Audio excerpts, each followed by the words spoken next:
Hello lovelies. Sundial from Substance Over Style. God, the sun is doing its thing today. So let's have some patchouli. Oh, I'm loving this incense at the moment. Which one is this? Stamford ink. I'm really liking this one. I usually get these ones. Oh, this is also Stamford ink. I usually get these ones. This one's frankincense. I've got some cinnamon as well. Rose, patchouli. Love patchouli. It's really good for the sacral chakra. Let me just shift so that the light is not going crazy. So I am so excited because I have literally just finished filming lesson 10 for Reclaim Your Crown, and that has been like 5 months of like really solid, dedicated, consistent work. You know, the results of establishing, you know, my divine masculine structure, and, you know, having a goal and being very single focused and not getting distracted. I even started to get a little bit burnt out at one point, so then I had to kind of rebalance with some embodiment practices and self-care. But yeah, I wanted to do a video today talking again about masculine, feminine, polarity teachings and things like that, because I got a viewer question. Let me just position the incense. Yeah, I got a viewer question, wanted to talk about it. I was going to talk about it last week, but obviously world events had me talking about something else. But yeah, if you want to join Reclaim My Crown, there are a few days left to join at the monthly rate of $33.33 per calendar month, which is a master number. It's the number of Jacob's ladder, kind of represents the ascension, the kundalini. So yeah, I will put the link in the description below. If you watch this video after that, don't worry, you'll still be able to buy it as an evergreen product, and I will come back and update the links. So today we are going to be answering a viewer question. I'm not going to be mentioning the person's name because I think she might want to have stayed anonymous. So it's quite a long one, so I'm just going to read it out and then I'm going to speak to it. Okay, so she said, simple question first. Should the DF wait until the DM is ready to express his feelings? Okay, so I'm a little bit loath to use the terms DF and DM, divine feminine and divine masculine, to refer to men and women, because divine feminine implies that the woman is completely balanced and integrated, sovereign and God-sourced. And if she is, she wouldn't be asking this question. And divine masculine implies the same. He's fully integrated in his feminine. And then they naturally will come into union if they're right for each other. But also the term divine masculine, the term divine feminine, these are energies. So the divine masculine is the energy of Holy Father. The divine feminine is the energy of Holy Mother, like the Holy Spirit, Shekinah, however you want to call it. They are both different aspects of God. You know, God is genderless because God is unified. But has feminine and masculine qualities. So, you know, men and women have both of these energies, but because of traumas and conditioning and all of that stuff, most people are imbalanced. So I would not usually use the term divine feminine to refer to a woman and divine masculine to refer to a man. Sometimes I can see that women are embodying divine feminine energy in a certain moment at a certain time in a certain way, and vice versa with the divine masculine. But that doesn't mean that, you know, I'm saying that that person is completely balanced and fully integrated in every aspect in every moment of their life. So that's why I'm never going to use those terms to refer to men and women. I might say the more feminine energy person or the more masculine energy person, especially if I'm talking about anybody, whether they're man or woman, you know, LGBT and such like. So I just want to put that out there. Okay, so she's saying, and if so, actually it's a bit of a long story. No, firstly I'll answer the first question. Okay, should the DF wait until should the woman wait until the man is ready to express his feelings? It's really, it's a personal there's no rules. A lot of people in, like, you know, the polarity space who teach masculine and feminine energy will say that the man should always lead, but the man leads, the masculine leads. If you're truly integrated and, you know, you're teaching unified energies, or hieros gamos, which is what I teach, both people are unified in their masculine and feminine energy. That's the ultimate goal. Like, they can polarize themselves, especially if they want to maintain attraction. They should be able to polarize themselves into masculine and feminine, but they need to be integrated for the relationship to be healthy. So, you know, if you're just leaning back in your feminine energy and, you know, waiting for the man to express his feelings, that's your choice if that's how you prefer things to be. But there's no rules about that. You know, it really depends on, you know, how do you prefer things. If you are, you know, really, really in your feelings and feeling like you're really in love with this person, and she said later that she feels that he is in love with her but is not able to express his feelings for any way, then, you know, if you've got nothing to lose, just tell him how you feel. But I'm going to speak to this more anyway. Personally, I always feel better if the man says it first, but I found that the man will not say it if you're not feeling it. Like, if you don't feel like he loves you, he's not going to tell you that he loves you, because our perception of ourselves is reflected in the external world. Like, that's how powerful we are. That, you know, how we feel about ourselves is generally what we will project to others, and they will end up feeling that way about us. So she said, I want to know how to manifest him to express his emotions, because I feel an egoic guard, because it's a lot of feelings to process so quickly. We have history being friends, but I was in love with him the moment I saw him, and I opened up to him about it 13 years later. Well, I want to know what happened when you opened up to him. Like, how did he respond? Then she said, we finally have an opportunity to be together. So, you know, maybe he wasn't available at that time, I'm assuming. And then she goes, but he has to realize his true feelings, because I feel he has always been subconsciously in love with me.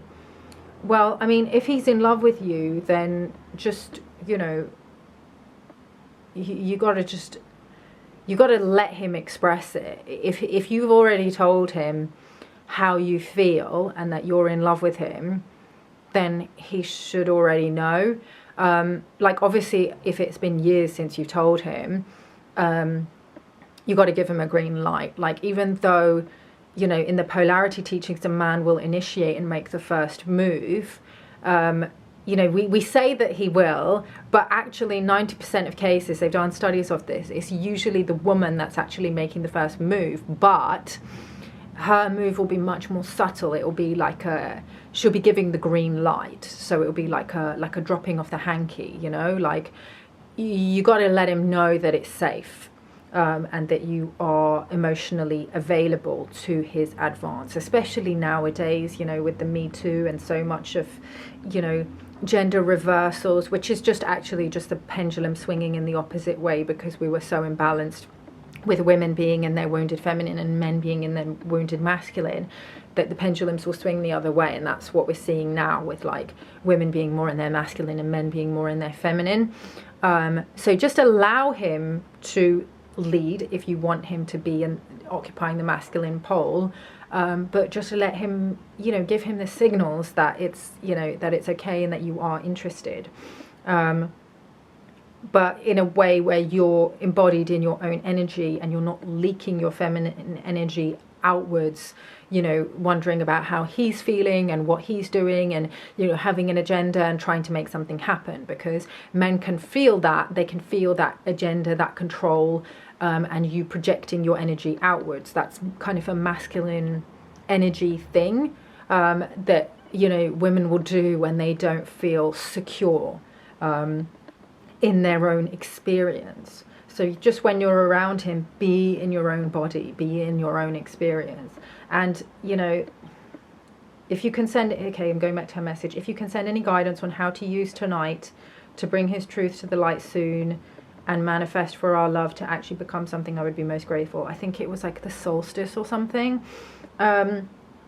I don't think that you need to use particular, like it can be helpful using particular conjunctions and stuff like that to manifest things, but that's also just a limiting belief. Like if you're a conscious creator, you can manifest any time of the day or night. So you don't need to use tonight. You can manifest whenever. Really don't want to fuck it up this time and feel maybe he should confess before because if I tell him, it's going to be complex because of my circumstances and his too. Okay, I wrote that earlier, and now I feel I need to give the DM time to come forth and give him the space, because I sound like I'm trying to control the situation and don't want to just want to manifest our future love tonight. So any tips would be great, lol. Right, it's only you trying to control the situation if you're trying to manifest using masculine energy, which is taking action in the outside world. If you're manifesting using feminine energy, which is just changing your own subconscious mind and your own beliefs about his feelings, then that's not controlling the situation. That's controlling your own mind and your own feelings. So you have to feel his love for you. Like she's already said, I feel that he has been in love with me but can't express it for whatever reason. So instead of focusing on him not expressing it, focus on what you do have and that you want to expand. So feel how he feels about you and be in the moment. You know, when you're with him, enjoy being in the moment instead of trying to like force an agenda or like get somewhere, because that's not how people fall in love. People fall, and especially men, they don't fall in love. They fall in love by like the time that they spend with you, you know, sharing experiences and things like that. Women fall in love more because of like how a man makes us feel. If they make us feel like heightened emotions and things like that, then that's how we'll fall in love. And also a feeling of safety. It's actually like a feeling of safety kind of juxtaposed with that kind of like, you know, the danger element. So it'll be a bit of both. It depends on how integrated and healed the woman is, because sometimes there's trauma bonding as well. But yeah, like you just got to be in the moment, and you just got to like focus on how he feels about you and how good that feels. Because every time I've fallen in love, and like, you know, whenever I've been in a relationship, the guy will always say it first, because I knew that they were going to say it, because I knew what was happening. Like I was aware that we were falling in love, and I just luxuriated in that feeling and just enjoyed the unfolding of it. And they always would say it before even I was ready to hear it. Like I you know, and I think it's just because, you know, I wasn't focusing on, why hasn't he said it yet? Like when I have been focused on why hasn't he said it yet, guaranteed he will take longer to say it. It's only when you focus on how loved you feel, remind yourself that you are love, that you love yourself, that God loves you, and focus on being the vibration of love. Like, you know, love everything around you, love, you know, all the gifts of nature, love the sunset, all of that stuff. Like that's what kind of magnetizes masculine energy to want to be inside you, to be in your emotional experience. So I said to her, because I had the conversation with her, I said, your divine masculine is within you, inside of you, not outside. Partly because she was using the term DM, you know, to talk about this guy, when actually her DM is within her. She goes, I knew you were going to say that. Yeah, I said, yes, you've got to activate your inner king. You know, that's balancing your energy. So your inner king is integrated with the feminine. He's the structure that holds up your feminine. External masculine just mirrors the state of your internal masculine. In this case, not present and causing your feminine energy to leak out. So you see how her emotional energy is just leaking out. How can I get him to do this? And she's not being present with herself, because she doesn't have her own inner king, the structure, the architecture that holds her feminine in place. That's why she's kind of trying to outsource it to somebody outside of herself. So then she's responded, internal masculine meaning divine. No. Whatever is the condition of your internal masculine, that is what is going to be reflected outside of you. So in her case, her masculine is not the divine masculine. It is imbalanced masculine. It is, you know, suppressed. It's not present. that's why she's, you know, seeking it outside of her. When her energy, her masculine energy is fully, you know, resurrected in his divinity, she won't be seeking it externally. That will come like as a bonus because it's already present within her. She goes, I was watching a vid about 7 ways your masculine energy is hurting your love life. Okay, I can't speak to that because I didn't watch that video. Probably when they're talking about masculine energy, they're talking about your imbalanced masculine energy that you're projecting outwards, which is obviously going to repel men who are in their masculine energy, because it's the same energy, like two magnets that are both, if you try and connect them at the positive pole, they will repel each other. So how do I then integrate my divine masculine? Does this mean just give my life more structure? That's one way. Or come forward with my feelings. Lol. No, I wouldn't say that that's how you integrate your masculine energy. But yeah, give your life more structure. If you don't have structure in your life, then definitely give your life structure. I can't really speak to her personally about what she needs to do to integrate her masculine energy, because I didn't have a conversation with her on the phone. Like, I would need to actually have a coaching session with her to find out where her what her specific imbalance is. Like with the clients that I'm able to really help, I get to know them over time, so I can see, you know, when they tell me what's going on with them, you know, the masculine mirrors in their lives, like what's going on with their relationships with men, what's going on with their relationship with money, because that's the masculine energy, like provision, what's going on with their life, like how they've structured their life, what's going on with, you know, their relationship with their parents, because that reflects the mirrors of your Holy Father, Holy Mother, you know, just generally like a lot of things. And, you know, their childhood stuff all of that will tell me where their wounds are and where they need to reintegrate. So without having that conversation with her, I can't really speak to that. But definitely establishing structure is a very key masculine principle. You know, having provision, your own provision. So a lot of these feminine energy teachings that are, you know, so popular right now are teaching women how to use feminine energy in order to trap high value men in the hypergamous community, because masculine energy is the energy of provision. That's one of the things it is. It's also the energy of protection and support and, you know, defending, you know, like the whole warrior energy of, like, you know, being a soldier, being a warrior, defending the land, because the land is feminine. So you have to have that embodied within yourself. If you're outsourcing it, but, you know, like with the hypergamous community, that's an example of an imbalance, you know, where he's the masculine and you're the feminine. So that's where you're going to end up often with a man that's controlling, with a man that's narcissistic, with a man that's using money to control you. Not always, you know, there are many healthy relationships in which the man is the provider and the woman, you know, stays home and takes care of the kids. But in that, he's got to be integrated also with his care, with his compassion, you know, with him. When he leads his family, he leads in the right direction, where he's heart-centered and he does it, you know, with their best interests in mind. So you've got to be careful. But when women don't have their own provision, it does make them vulnerable. So if for any reason, because humans aren't perfect, right, the man does decide to go into ego and starts being controlling because he's the one that's earning the money, the woman doesn't have the power to you know, she doesn't have the boundaries, because that's a masculine principle, because she doesn't have her own provision. So that's why, you know, the feminist movement came about to, you know, give women that provision, so that they could, you know, have that kind of power and equality in relationships. So, you know, I'm not against people being hypergamous. You know, I think that the feminist movement has not served women in that way, where, you know, now it's all about like 50-50 relationships, which aren't really fair on women. And because, you know, they still have to do the majority of the childcare. They're definitely the ones that have to get pregnant and do all the breastfeeding.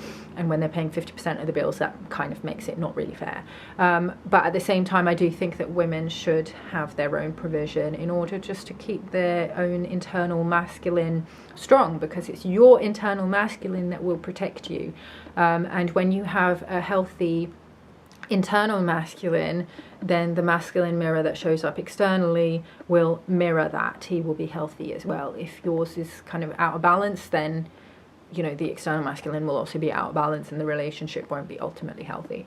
So yeah, I hope that that's helped you, and I hope that you got something from that. And I want to thank her for asking that question, because there were a lot of, you know, insights that came from that. And it just shows me also, you know, because I think of these teachings as, you know, like not super difficult to understand, but there's so many different little nuances.